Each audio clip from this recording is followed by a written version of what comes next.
but when someone had just died. Families would dress their children in their best clothes, comb their hair, and gently carry them into the sitting room. Then they would sit beside them, and wait for the camera. Because for many families, this would be the first photograph they ever took together. Today, these images can feel unsettling. But to the people who took them, this was not about death. It was about memory. Photography was still new. A single portrait could cost a week's wages.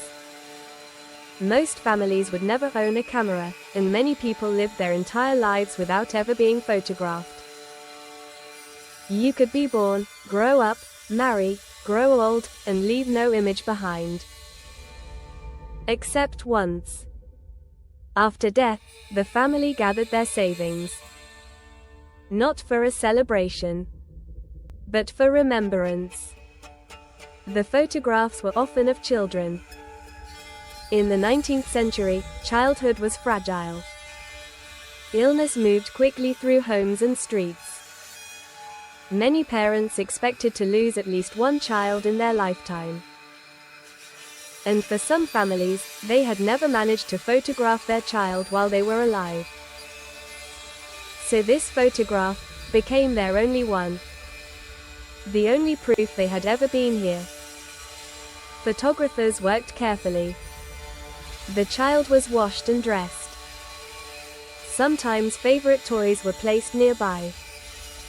Flowers were arranged around small hands. The goal was not to show death. The goal was to show peace. Some children were posed as if sleeping.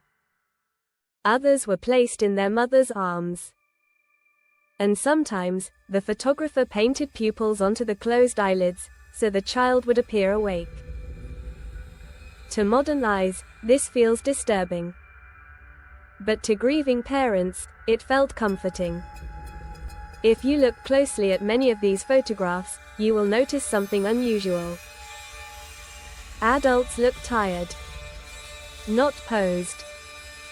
The camera exposure took a long time. Grief in the Victorian era was visible. Mirrors were covered. Families wore black for months, sometimes years. Some kept locks of hair inside jewelry. Others preserved letters, shoes, or ribbons. If you find stories like this strangely calming, you're exactly who this channel is for. I collect forgotten human moments from history, and I share them here quietly. You can subscribe, and return whenever you want another story. Today we take thousands of photos. Most will never be printed. Most will never be seen again. But in the 19th century, a photograph was not casual. It was a decision. A final attempt to hold on to someone time had already taken. And more than a century later, we are still looking back at them. I'll bring you another forgotten story soon. Like, subscribe and turn on the notification button for the next story.